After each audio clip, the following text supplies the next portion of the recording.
आज का अपना चैप्टर है वैद्युत शक्ति का पारेषण। Transmission of electric power. Transmission of electric power का जो परिचय है वो आप इस प्रकार से समझ सकते हैं। विद्युत शक्ति का उत्पादन उत्पादन केंद्र से लेकर के उपभोक्ता तक पहुंचाना विद्युत शक्ति पारेषण कहलाता है। किसी शक्ति संयंत्र में उत्पन्न होने वाली विद्युत ऊर्जा को उपभोक्ता तक जिस माध्यम से एक सब स्टेशन से अन्य सब स्टेशन तक पहुंचाई जाती है उसे ट्रांसमिशन लाइन कहते हैं। इस लाइन के द्वारा विद्युत डिस्ट्रीब्यूशन स्टेशनों तक पहुंचाई जाती है, जहां से कुछ विद्युत के सब स्टेशन को दी जाती है। तत्पश्चात सर्वोपरि लाइन अथवा भूमिगत लाइन के द्वारा विद्युत को उपभोक्ता तक पहुंचाया जाता है। ये परिचय हो गया विद्युत शक्ति को किस प्रकार से उपभोक्ता तक पहुंचाया जाता है ट्रांसमिशन लाइन के थ्रू।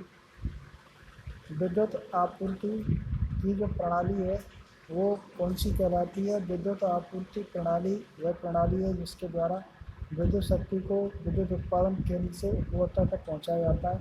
विद्युत आपूर्ति प्रणाली के मुख्य तीन कारक होते हैं, जिसमें पहला कारक है उत्पादन केंद्र। यहाँ बिजली का उत्पादन होता है, एक बड़ा अल्टरनेटर लगा रहता है और उसको चलाने के लिए विभिन्न प्रकार के प्राइमरी लगे होते हैं, जैसे जल द्वारा टरबाइन, जल से बिजली पैदा कर रहे हैं, स्टीम टरबाइन वाला अल्टरनेटर। ये जो केंद्र होते हैं जो बिजली का उत्पादन करते हैं। दूसरा है ट्रांसमिशन नेटवर्क। इसके द्वारा एक नेटवर्क तैयार किया जाता है और उच्च वोल्टेज पर लाइन को एक जगह से दूसरी जगह भेजा जाता है, ट्रांसमिशन किया जाता है। तीसरा जो मुख्य कारक है वो डिस्ट्रीब्यूशन नेटवर्क। अब उत्पन्न होने वाली वोल्टेज को ट्रांसमिशन तो कर दिया और उसके द्वारा उसको गली मोहल्ले सिटी कॉलोनी के हिसाब से डिस्ट्रीब्यूशन करने के लिए एक डिस्ट्रीब्यूशन नेटवर्क भी बिछाया जाता है। नीचे एक विद्युत शक्ति का जो ट्रांसमिशन उपभोक्ता तक पहुंचाने का जो प्रक्रम है वो दिखाया गया है, इसको हम समझेंगे। देखिए, इसमें जहाँ बिजली पैदा की जा रही है वो एक अल्टरनेटर लगा हुआ है। ये अल्टरनेटर 11,000 वोल्टेज की जो वोल्टेज है वो उत्पन्न करेगा। इसके द्वारा उत्पन्न होने वाली वोल्टेज को यहाँ की आवासीय कॉलोनियों में स्टेप डाउन ट्रांसफार्मर के द्वारा 11,000 वोल्टेज को 400 वोल्टेज में परिवर्तित करके आवासीय कॉलोनियों को सर्विस लाइन के थ्रू दी जाती है। ये तो हो गई इसकी कॉलोनी के, यहाँ पर वो कर कार्य करते हैं। इसके बाद स्टेप अप करके ट्रांसफार्मर 11 किलो वोल्ट को 132 किलो वोल्ट में बदल करके एक स्टेप अप ट्रांसफार्मर के द्वारा उच्च ट्रांसमिशन लाइन जो कहलाती है उसके द्वारा एक केबल लगा दिया है और ये ट्रांसमिशन नेटवर्क कहलाता है। और ये जो ट्रांसफार्मर है वो 11 किलो वोल्ट से 132 में कन्वर्ट कर देगा। फिर दूसरा ग्रिड स्टेशन पर लगा हुआ है वो ट्रांसफार्मर 132, सपोज करो यहाँ से जयपुर के लिए जा रही है तो जयपुर में एक ग्रिड स्टेशन लगा हुआ है तो 132 को 33 केवी में बदल देगा।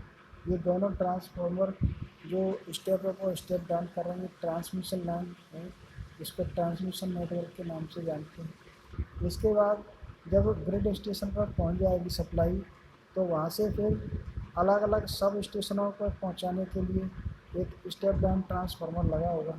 वो 33 केवी वाली उसके पास ट्रांसफार्मर के पास इनपुट प्राइमरी सप्लाई 33 केवी आएगी और वो 11 किलो वोल्ट में यानी 11,000 वोल्टेज में बदल देगा, जिसको प्राइमरी डिस्ट्रीब्यूशन कहते हैं। और ये सभी सिटी के अंदर गली कॉलोनी में कन्वर्ट हो जाएगी और ओवरहेड लाइन में ये 11,000 वोल्टेज चली जाएगी। इसके द्वारा आगे नीचे दिखाया गया है 11 किलो वोल्ट को, ये जो दिखाया गया है वो 11 किलो वोल्ट को 400 वोल्ट में कन्वर्ट कर देगा और इसके द्वारा 3 फेज से एक न्यूट्रल उपलब्ध होगा। ये भी डिस्ट्रीब्यूशन सिस्टम है और ये जो डिस्ट्रीब्यूशन सिस्टम है वो तुम्हारे कहाँ पहुँच जाएंगे, यहाँ से सप्लाई तुम्हारे घर या उपभोक्ता तक पहुँचा दी जाती है। इसमें 3 फेस और एक न्यूट्रल कहलाता है। ये स्टेप डाउन ट्रांसफार्मर के द्वारा सप्लाई आपके घर उपभोक्ता के यहाँ पहुँच जाती है, तो ये सेकेंडरी डिस्ट्रीब्यूशन कहलाता है। और ये ऊपर दिया गया है वो प्राइमरी डिस्ट्रीब्यूशन हो गया। तो कुल मिलाकर के transmission, grid station, sub station और उसके बाद सेकेंडरी डिस्ट्रीब्यूशन के बाद अपने घरों में सप्लाई 3 फेज से एक न्यूट्रल उपलब्ध होते हैं। सिंगल फेज की सप्लाई में एक फेज और न्यूट्रल उपयोग करते हैं और पावर के लिए तीनों फेसों का उपयोग करते हैं। आगे देखिए, विद्युत शक्ति उत्पादन के प्रणाली के जो मुख्य कारक हैं वो मैंने बताया थे आपको। उत्पादन केंद्र, तो ये पहला है तुम्हारा उत्पादन केंद्र, जनरेशन स्टेशन, यहाँ विद्युत का उत्पादन किया जाता है। और ये उत्पादन केंद्र अधिकांशतः प्राय 33 kVA के, 3.3 kV, 33 kVA के, 6.6 kVA, 66,000 वोल्टेज या 11,000 वोल्टेज, इन क्षमताओं के आधार पर 3 फेस अल्टरनेटर स्थापित किए जाते हैं और इनके द्वारा विद्युत शक्ति उत्पन्न की जाती है। विद्युत शक्ति का जो कुछ अंश होता है वो 11 किलोवोल्ट 440 में वोल्ट स्टेप डाउन ट्रांसफार्मर के द्वारा कितनी वोल्टेज में कन्वर्ट कर दी जाती है, 400 वोल्ट सप्लाई में परिवर्तित कर दी जाती है। और आवासीय कॉलोनी, यहाँ जनरेटर के द्वारा, अल्टरनेटर के द्वारा विद्युत उत्पादन की जा रही है, तो वहाँ पर फीडर लाइन के द्वारा तो दे दी जाती है।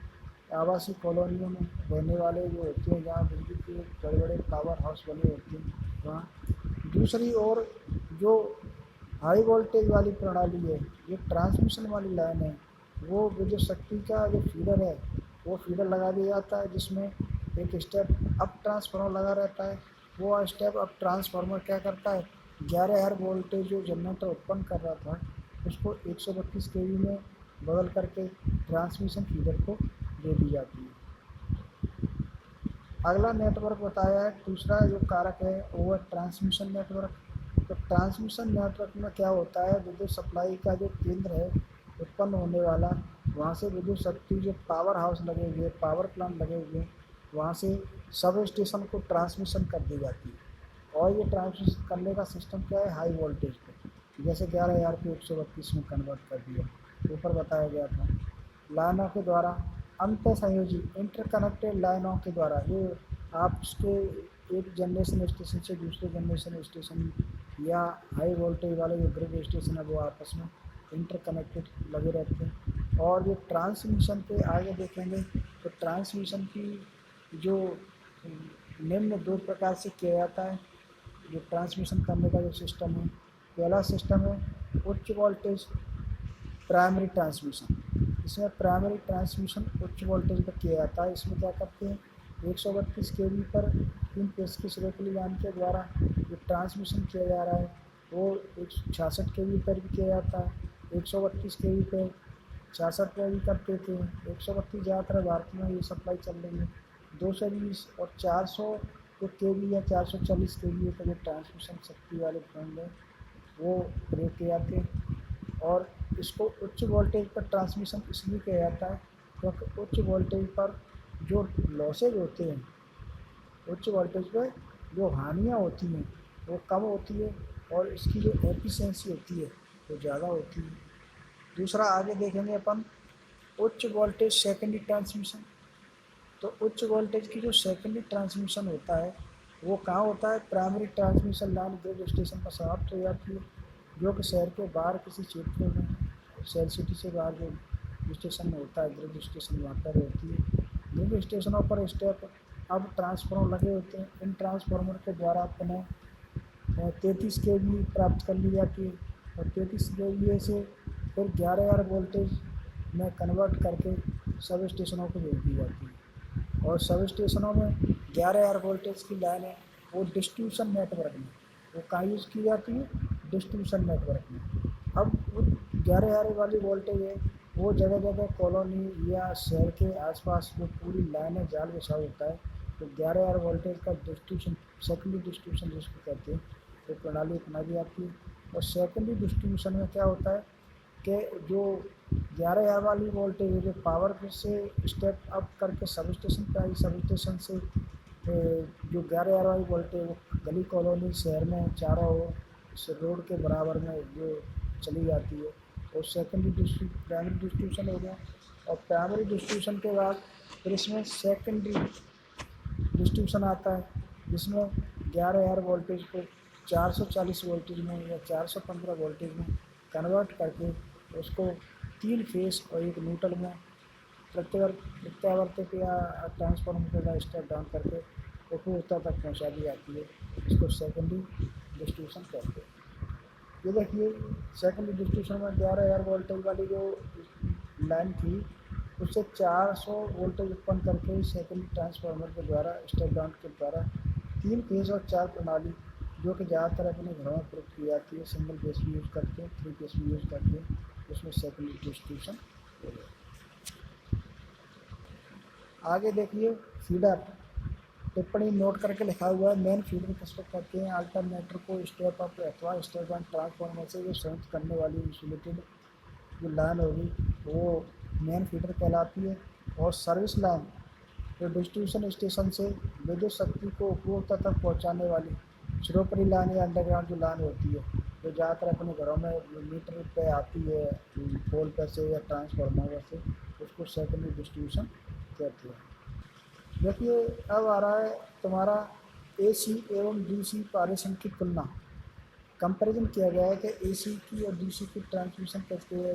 ज़्यादातर जो भारत में या कह सकते हैं ज़्यादातर अधिकांश देशों में जो बिजली का उत्पादन हो रहा है वो एसी के रूप में हो रहा है, लेकिन एसी को डीसी में कन्वर्ट करके हम डीसी की आवश्यकता को भी पूरी कर सकते हैं। एसी को डीसी में बदलने के लिए अपना रेक्टिफायर के द्वारा बदल सकते हैं, रोटरी कन्वर्टर के द्वारा बदल सकते हैं।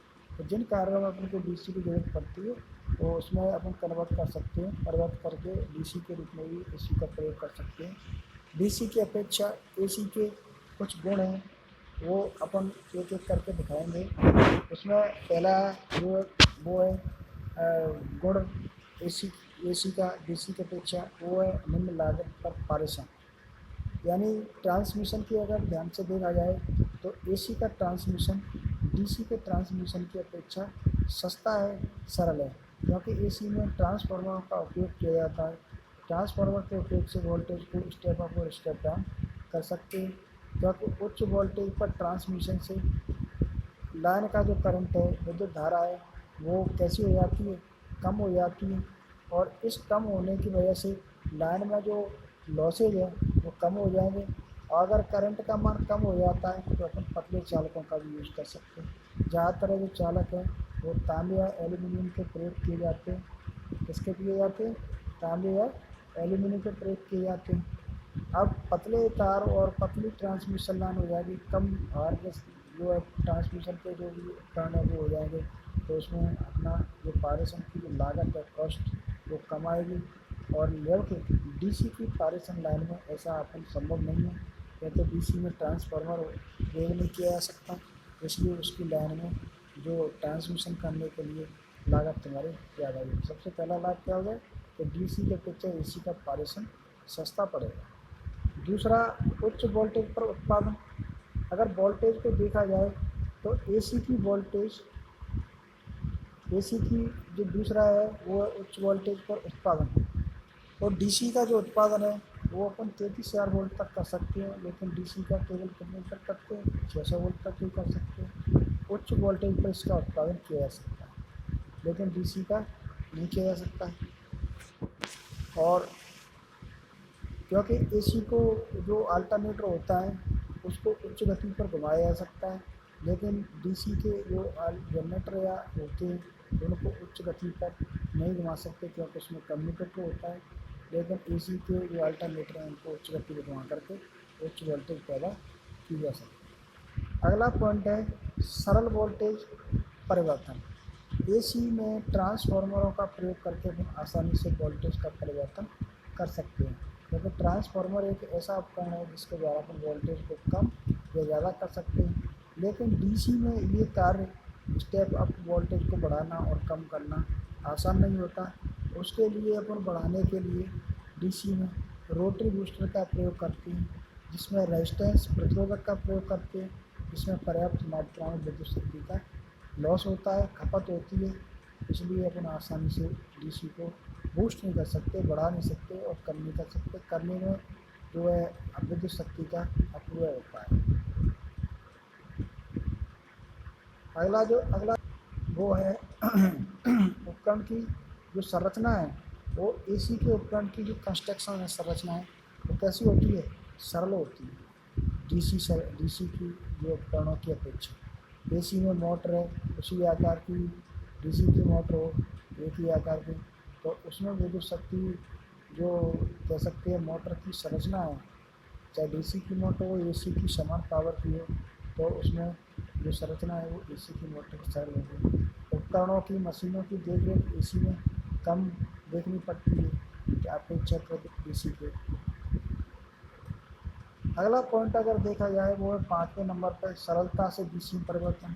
एसी को अपन रेक्टिफायर के द्वारा सरलता से एसी को डीसी में कन्वर्ट कर सकते हैं। एससीआर का मतलब है सिलिकॉन कंट्रोल रेक्टिफायर, तो 100 एम्पियर तक की विद्युत धारा को आसानी से एसी को डीसी में कन्वर्ट कर देते हैं। अगला अगर देखा जाए इसमें डीसी की अपेक्षा एसी के अवगुण, तो एसी ऐसा नहीं है कि बिल्कुल बहुत अच्छी है, एसी के भी कुछ अवगुण होते हैं, वो दिखाए गए हैं। पहला अवगुण है सीमित चुंबकीय प्रभाव। डीसी की अपेक्षा एसी में जो चुंबकीय क्षेत्र बनता है, चुंबक बन बनते हैं, वो कैसी होती है, सीमित होती है, क्योंकि एसी की जो प्रत्यावर्ती धारा है वो बदलती रहती है, इसलिए इसका चुंबकीय क्षेत्र भी बदलता रहता है। दूसरा है चुंबकीय सामर्थ्य वाले अचालकों की आवश्यकता। एसी में जो अचालक पदार्थ हैं वो उच्च सामर्थ्य वाले केबलों में या जो भी अचालक पदार्थ प्रयोग किए जा रहे हैं, क्योंकि एसी में शिखरमान होता है, डीसी की अपेक्षा अधिक शिखरमान होता है, जिसके कारण उच्च वोल्टेज वाली एसी लाइनों में की जो स्थापना होती है उसके लिए जो अचालक है वो उच्च डाइलेक्ट्रिक माने अच्छी क्वालिटी का अचालक का प्रयोग करते हैं, जिसमें ये आवश्यकता कम होती है। अगला जो वो अगला जो डीसी का गुण है वो है भू संयम की आवश्यकता। एसी में अर्थिंग जोड़ना आवश्यक होता है मानव जीवन और मशीन की सुरक्षा के लिए। स्थापना अर्थ की आवश्यक रूप से करनी पड़ती है और डीसी में ऐसा नहीं है। एसी के द्वारा विद्युत लेपन का कार्य इलेक्ट्रोप्लेटिंग का नहीं कर सकते अपन। दूसरा धातु शोधन एसी से नहीं कर सकते, बैटरी चार्जिंग एसी से नहीं कर सकते। इन कार्यों के लिए आपको एसी की अपेक्षा डीसी की ज़रूरत पड़ती है, लेकिन अपन एसी को डीसी में आवश्यकता के अनुरूप आसानी से परिवर्तित कर सकते हैं।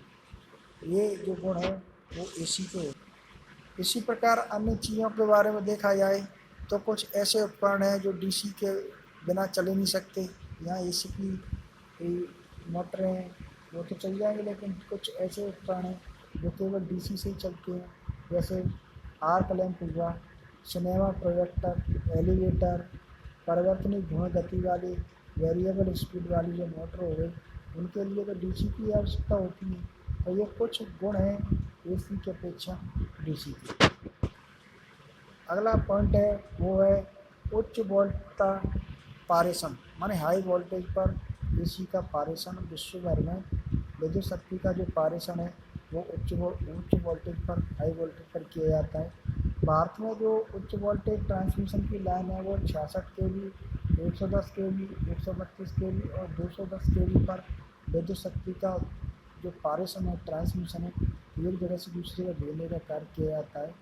और 440 वोल्ट का जो किलो वोल्ट का जो पारेषण है वो अभी भारत में प्रैक्टिकली तौर पर चल रहा है।